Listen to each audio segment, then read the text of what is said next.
ভাবি, আমার বান্ধবীর বাসায় যাব, তোমার একটা ড্রেস দিবে? আমার তো তেমন ভালো কোনো জামা নেই।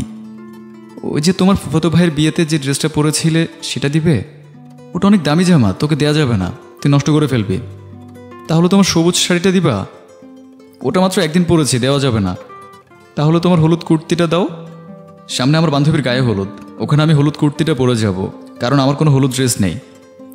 আর কোনো জামা নেই ভাবি, আমাকে একদিন মাত্র কয়েক ঘন্টা পরতে দেবার জন্য? না রে তিশা, নেই। থাকলে কি আমি তোকে না করি বল? আর তোর তো কত সুন্দর সুন্দর ড্রেস আছে, তুই সেগুলো পর। তিশার কোনো কথা না বলে তার ভাবি রোদেলার রুম থেকে বেরিয়ে গেল।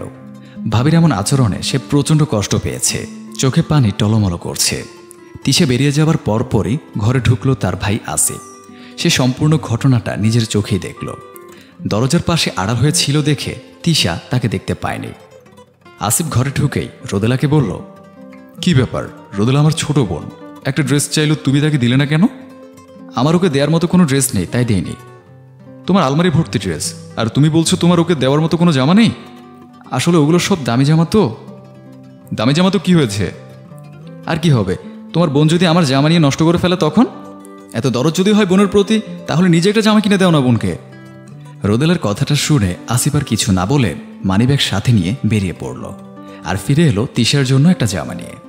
আসিফ বাসায় ঢুকতেই তিশাকে ডাক দিল। তিশা আসার সাথে সাথে রোদেলাও এলো। তিশা, এই তিশা। জি ভাইয়া। এই নে, তোর জন্য জামা এনেছি, আজ এটা পরে তোর বান্ধবীর বিয়েতে যাবে। আচ্ছা ভাইয়া। আর শোন, এখন থেকে কোনো কিছুর প্রয়োজন হলে আমার কাছে এসে বলবে, অন্য কারো জিনিস নেওয়ার প্রয়োজন নেই। রোদেলা বুঝতে পারল আসিফ কথাটা তাকে খোঁচা মেরে বলেছে, তবু সে কোনো কথার উত্তর দিল না। তিশা জামাটা নিয়ে তার রুমে চলে গেল।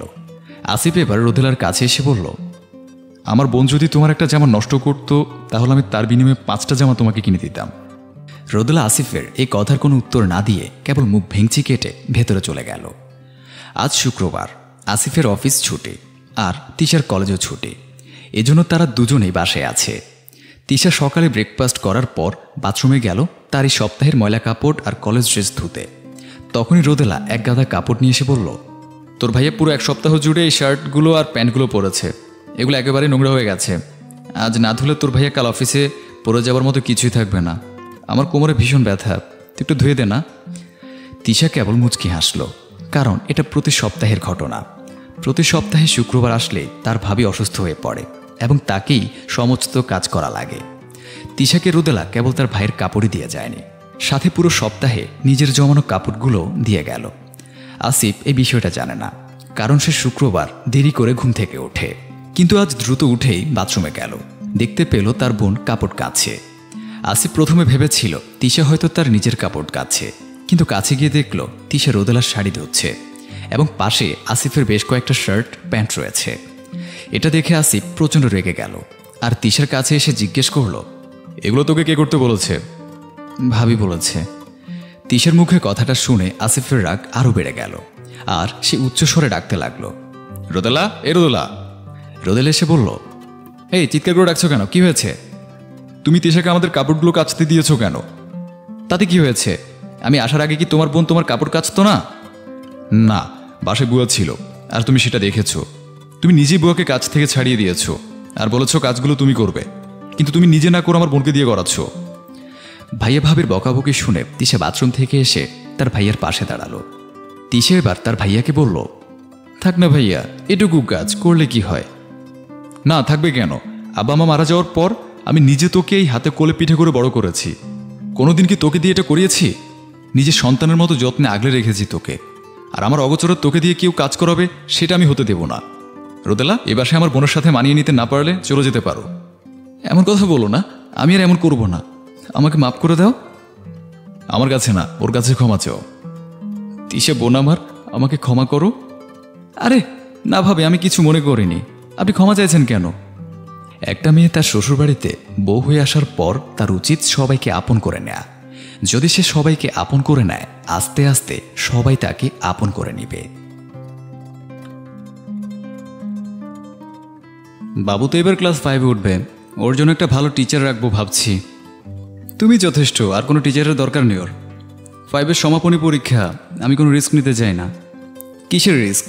এত বছর ধরে তুমিই তো পড়াচ্ছ, কখনো রেজাল্ট খারাপ হয়েছে? তবুও তো আরও ভালো প্রিপারেশনের দরকার আছে। কোনো দরকার নেই, টিচার ফি আমি তোমাকে দেব, তুমি আমার বাবুকে পড়াবে। ইংলিশে মাস্টার্স করেছো তুমি, তবুও জব না করে আমার সংসার সামলাচ্ছ। স্যালারি দিতে হলে আমি তোমাকেই দিব। তো বলুন ম্যাম, কত হলে আপনি আমার মেয়েকে পড়াবেন? শিলা হেসে ফেলল। ঠিক আছে, তোমার খুশি, যা ইচ্ছে দিও। শিলার মাহিনের 12 বছরের সংসার। মায়ের পছন্দেই বিয়ে করেছিল মাহিন। প্রথম প্রথম শিলা খুব ভয় পেত মাহিনকে, কিন্তু ধীরে ধীরে তারা দুজন বন্ধু হতে শুরু করলো। মাহিনের ব্যবহারের প্রতি মুগ্ধ হয় শিলা। অফিস থেকে ফেরার সময় এখনও সে শিলার জন্য ফুল নিয়ে ফেরে। বাসার কাজে টুকটাক যা পারে হেল্প করে সে। শিলার হাত খরচের জন্য প্রতি মাসে এক্সট্রা অ্যামাউন্ট ধার্য করেছে মাহিন। প্রতি মাসে মায়ের হাতে কিছু টাকা আর স্ত্রীর হাতে কিছু টাকা দেয় সে, যেন তারা সেটা নিজেদের কাজে খরচ করতে পারে। তাদের একটাই মেয়ে সামিহা। 4 বার্ষিক পরীক্ষা শেষ হয়েছে তার। সামিহার পড়া নিয়েই আলোচনা হচ্ছিল এতক্ষণ।